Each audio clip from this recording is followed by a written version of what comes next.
Hi! Kumusta po sa inyong lahat? Mga ka-Honda ko po dyan at dun sa mga lahat po na makakapanood na ito, napakaswerte niyo po. Ito, gagawin ko na po lahat. Sa lahat po na nagtatanong po lagi po sa akin kung paano ko po ginagawa. Yung flicks na hindi po siya kumukupas. At ito mga guys, lahat po ng mga gagamitin natin pong materyales, ulitin ko lang po ulit. Lahat po yan, in-order natin po sa Shopee. Shopee lang po lahat po yan. At yung mga nagtatanong kung ini-slice ko pa ba daw itong liters, nabibili na po ito. Search nyo na lang po sa Shopee. Ito po yung mga gagamitin po natin lahat. Resen R1060 Toner. Kung bibili po kayo ng Resen sa Shopee, meron po naman dun lalabas na ordinary at yung imported. Ngayon, ito po yung lalabas pag halimbawang ang in-order nyo po ay ordinary. Yung kulay puti lang po na papel.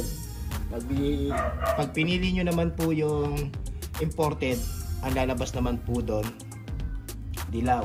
Polymer lang po ang in-orderan ko. Makikita nyo po yung logo na yon. At kung nakita nyo naman po yan sa Shopee, doon na lang po kayo umorder. Wag na wag po kayo mag-order ng R10103 kasi flexible po yun. Ito po yung mga gagawin natin at ito po yung mga ipapagawa po sa atin ng Negros Occidental mga guys. Visor nga pala po yan, original Gen 1 parts, yung sa visor at yung sa may bato.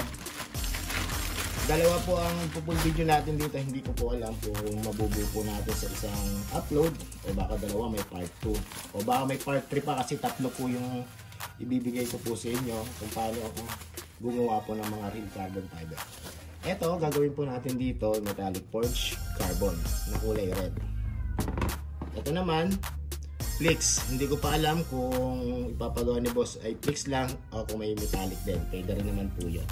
Pero dito, pwede ko po sa inyo maibahagi kung paano po yung mga discarding ginagawa ko. Lalo na sa flicks kasi ang dami po sa akin nag-chat po talaga na pag naglalagay daw sila ng flicks ay namumuti, kumukupas. Ngayon ibibigay ko na po lahat. Panoorin nyo po mga guys mula umpisa hanggang katapusan. Part 1 o hanggang part 3. Doon nga pala po sa mga gagawa po ng mga baguhan. Kung hindi nyo ito mapapanood, pasensya na po at hindi ko na po kayo ma-re-replyan. Kasi sa dami nyo na po at tinitignan ko rin naman yung kayong mga viewings. Kung marami po naman talaga, saktong-sakto lang po yung mga nagchat-chat din po sa akin kung gaano po kayo kadami. Umpisahan na po natin mga guys. Siyempre, lilihaan po na natin to ng Scriptoplastic. As in, plastic lang po talaga matitira. Huwag po kayo magtitira ng may kulay pa po niya. Dapat plastic po talaga para mas malakas po yung kapit po ng i-apply po natin na resin. At ito mga guys, gagamitin po natin mga liha. 100, 120, tsaka 240. Ito ginagamit ko, itong 100 na to, sa pagtanggal po ng mga pintura po ng mga bagong dating po ng mga panel. Umpisa na natin. Let's go! At dito po mga ka-Honda ko po, ipapass forward na po natin yung pagliliha. Basta tatandaan nyo na lang po mga guys, kung halimbawang magliliha po kayo ng mga panel na gagawin nyo, make sure na wala po talaga matitira na pintura. At pwede naman po kayo gumamit ng liha po na 60, 80 at 100. Pero dito dahil sa naubusan po tayo ng 60 tsaka 80, nag 100 na lang po tayo sa pagliliha.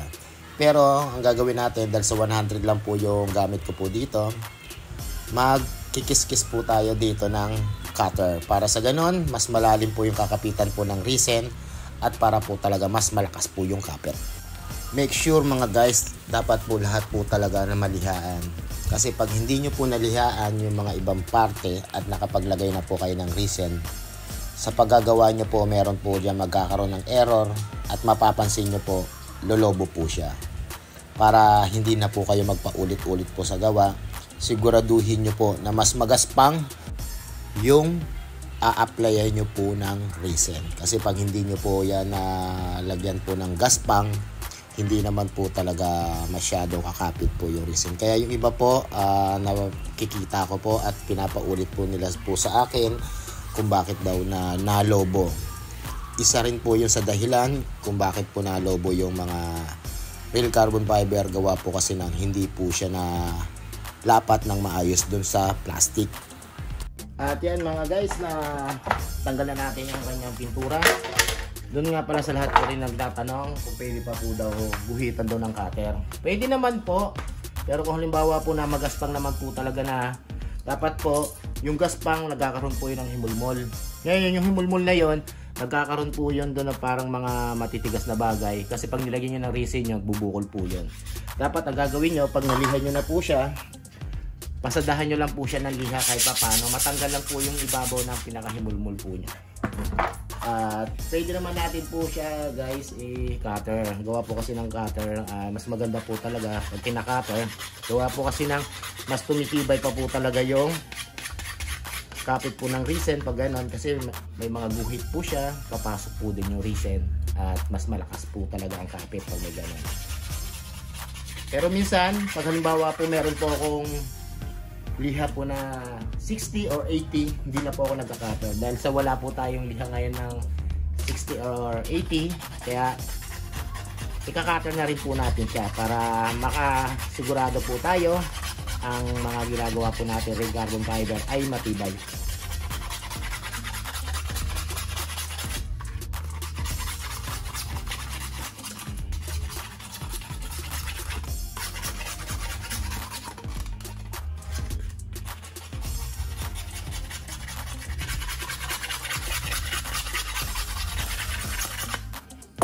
Yan, pag nakater na natin yan, pag hinawakan nyo po yan ng gaspang, tapos may mga himulmol po siya.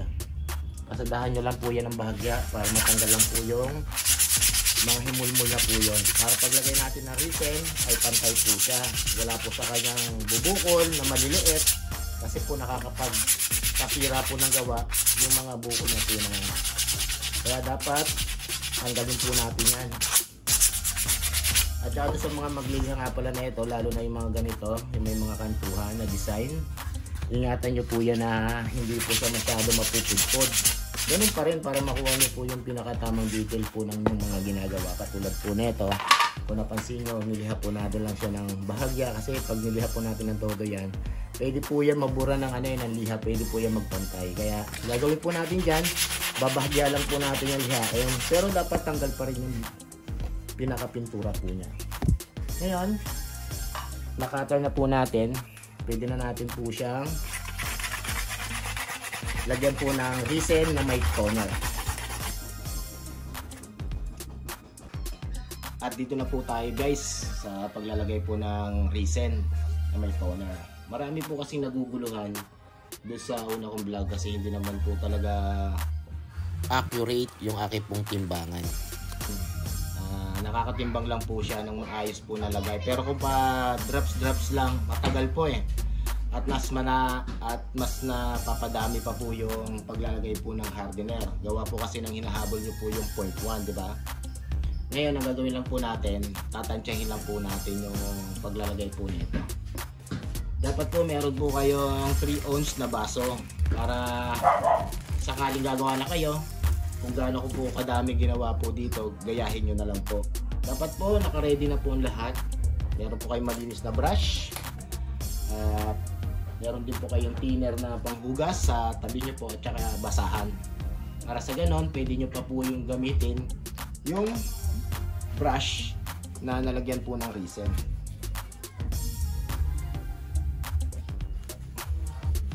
Bali dito guys, dalawa pong gagawin natin, isang metallic na red at dito naman metallic flicks. Baka ito sa part 2 na natin to i-discuss, gawa po kasi na step by step ang gagawin po natin para hindi po kayo maguluhan. Pero ipapakita ko na rin kung paano rin din maglagay po ng metallic forged carbon.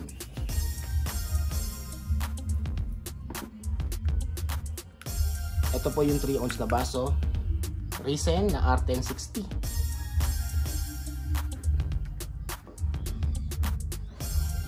Halos kalahati po ang nilagay po natin.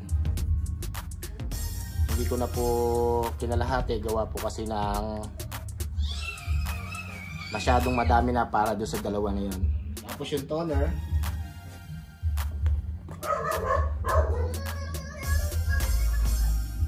yan, mga ganito lang po kadami ang ilalagay nyo doon sa kakonti po na resin.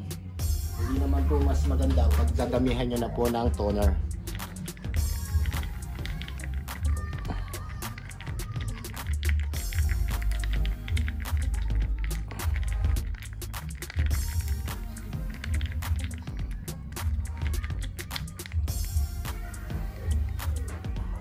Ang gagamitin po natin dito na hardener, yung imported. Pwede naman po din yung ordinary. Pero dahil sa gusto natin mas mapabilis yung trabaho natin, para mas mabilis po matuyo, ang gagamitin po natin ay yung imported. Sa paglagay nga pala po ng hardener, ito po yung pinakamahalaga po sa lahat. Kasi marami po talaga dito naguguluhan. At minsan napapadami yung ano nila, paglalagay. At umuusok. Tama po, umuusok po yan. Ito po guys hindi ko siya pipindutin. Ida-drops ko lang. 1 2 3 4 na tak-tak lang po. Okay na po yan. Tapos mix nyo na agad.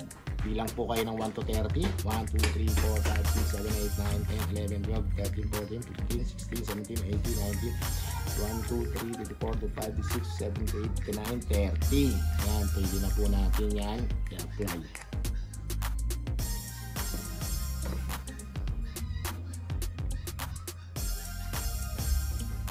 So pag-apply po dapat medyo mabilis. Pero dapat sureball naman po yung lagay nyo. Dapat full coat po. Huwag yung merong manipis, tapos may napakakapal. Dapat pantay.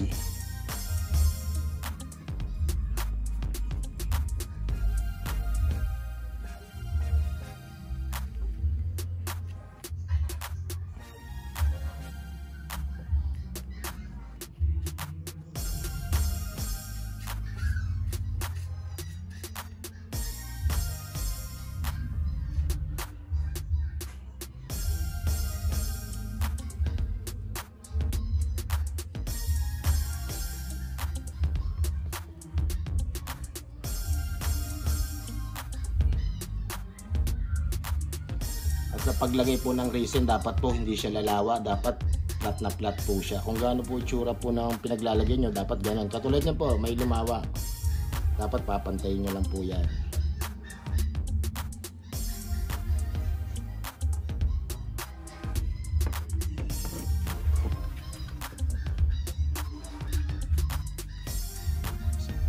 Pag kayo nakapag-try po na itong imported po na hardener, doon nyo mapapansin po sa dalawa po yung pinagkaiba po ng ordinary kaysa doon sa imported. Doon sa imported, mas maganda gamitin po ng mga ano po yan, ng mga beginners, yung mga baguhan, para hindi po kayo matigasan. Yan, katulad po niya, no? Para lumalagkit na po agad yung resin. At pag alam nyo na po na malagkit na, huwag nyo na po ipahid yun. Magtimpla na lang ulit po kayo ng bago para sa ganon hindi po mismo dito tumigas doon sa panel na ginagawa nyo po yung resin na malagkit na, yung malapot na siya, kasi hindi na po siya maganda. Katulad po dapat ng ganito. Ayan, ganyan po dapat kakinis sa paglagay po ng resin. Yan mga guys napakaswerte nyo na po kung mapapanood nyo po ito at gagawa po kayo ng real carbon fiber. Napasobra po yung lagay natin, wala na tayong magagawa po dyan, tapo na po talaga yan. At sa mga nagtatanong pa rin kung anong gamit ko panglinis daw ng brush, urethane thinner Weber. sobrang dami na nagamit natin ng Weber, baka naman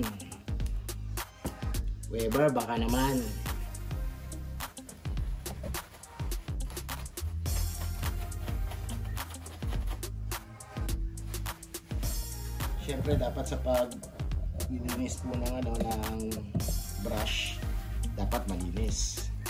Okay lang yan magkaroon din ng utim, hindi naman po yan babakat po doon sa ipapahid nyo. Pero mas maganda kung gagamit na po kayo ng panibagong brush. ito yung mga ganitong brush, gamitin nyo na lang po ulit doon sa pag mag-a-apply ulit po kayo ng Risen na may toner. Yan, nililis lang po natin para sa ganon hindi siya tumigas doon sa brush na ginagamit po natin. Bali ito, ang gagamitin na natin, mas maganda po na ito, binababad muna po sa thinner para sa ganon matanggal po yung mga dumi-dumi kahit pa paano po dun sa brush.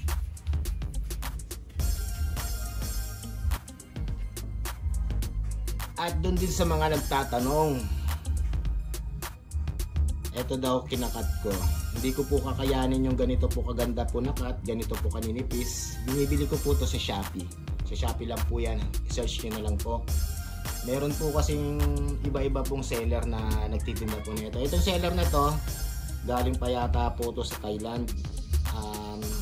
Putol-putol na siya, parang durog. Yung una akala ko pangit to, kasi nga durog na siya. Ang ganda pala nito, pag mag-a-apply na po kayo at magbubudbud na po kayo doon sa panel na gagawin nyo. Kasi hindi na po kayo mahihirapan. Kasi hindi katulad po nung mahaba, pag naglalagay po ako, umuusli po siya. Tapos dumidikit na sa Risen, nakausli na siya. Minsan bumibilog, pag naglagay ako ng Risen, ang hirap. Dapat po talaga maging flat muna siya. Hindi katulad po nito, napakadali po nito i-apply. Ito yung pinagawa ni boss, yung nagpagawa si boss ng taga Negros Occidental. Ito po siya. Gagayahin lang po natin yung paano natin siya ginawa doon sa mga nauna po niyang pinagawa po sa atin. Shoutout nga pala sa iyo boss, maraming salamat at ako napili nyo, Negros Occidental, at lalong lalo na rin kay boss Bruce.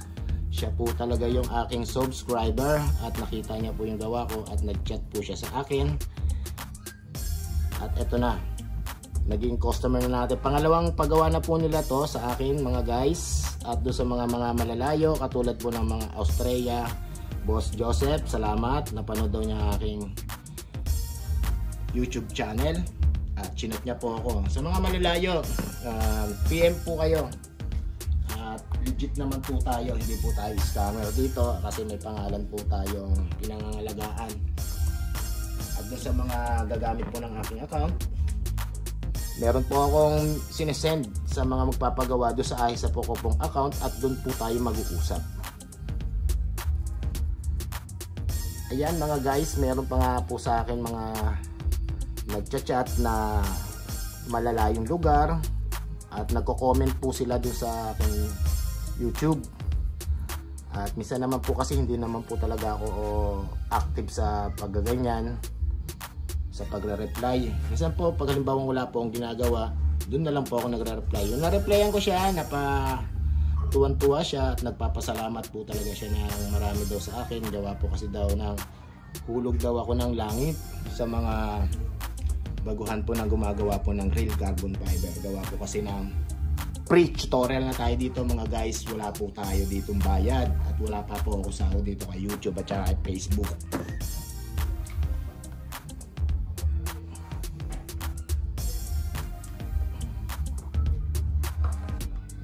Eto guys, bali ito, sa susunod ko na po ito i-discuss kung paano natin gawin po yung metallic forged carbon na flakes. Bali dito lang po muna natin i-discuss. Nasa part 2 na po ito. Abangan nyo po ito guys, kung paano natin gagawin po yung metallic forged with flakes na hindi po siya kumukupas. At eto na po guys, nakapag-slice na po tayo ng forged carbon. Eto, nag-slice din po ako dun sa honeycomb. Para dumikit po yung forged carbon sa kamay nyo. Pwede rin gumamit kayo ng stick. Kung halimbawa naman nahirapan po kayo sa stick, pwede naman po yung daliri. Hawak po kayo dito ng bahagya para dumikit lang po yung forged carbon. At masalansan nyo po siya ng maayos.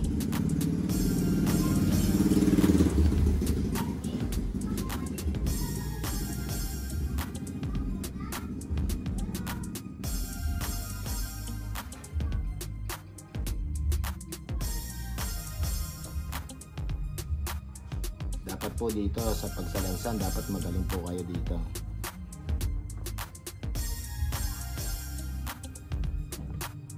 Kasi dati po pag ako naglalagay po ng carbon,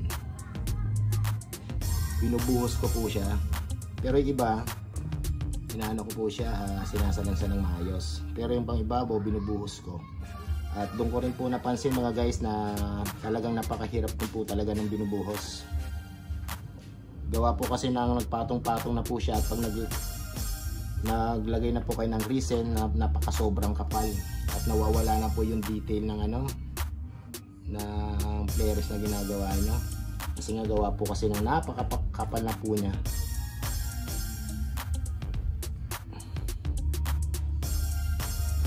Sa pagkakat nga pala po ng forged carbon, wag po kayo mag-cut po ng mga pantay. Dapat may mga maliliit din po kasi mahalaga rin po yung mga maliliit, lalo na po doon sa mga gilid-gilid.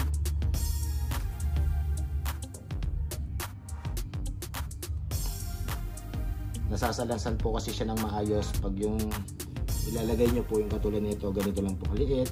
Syempre kumuha rin po kayo ng forged carbon na maliit para bumagay po yung ilalagay nyo po na carbon fiber. Hirap po kasi pag pantay-pantay, ang hirap po na maglatag, magsalansan ng maayos. Napakahirap po mga guys, gawa po kasi na yung malaki dito yung ilalagay, yung usli po siya at minsan parang ang pangit na po tignan. At dito po guys, puputulin po muna natin kung paano po natin to tinapos itong panel na po na to, kasi napakahaba na po ng ating video at hindi naman natin pwede po siyang i-fast forward lahat kasi hindi nyo na naman po maiintindihan. Abangan nyo po yung part 2 kung paano po natin po tinapos po to. Syempre wag nyo pong kalimutan mag-like, mag-subscribe, pakipindot na lang din po ang notification bell at para updated po kayo. At sa akin pong Facebook page, pakipollow na lang po, Ace Honda Costume. Kita-kits na lang po tayo sa part 2 po neto. Bye bye.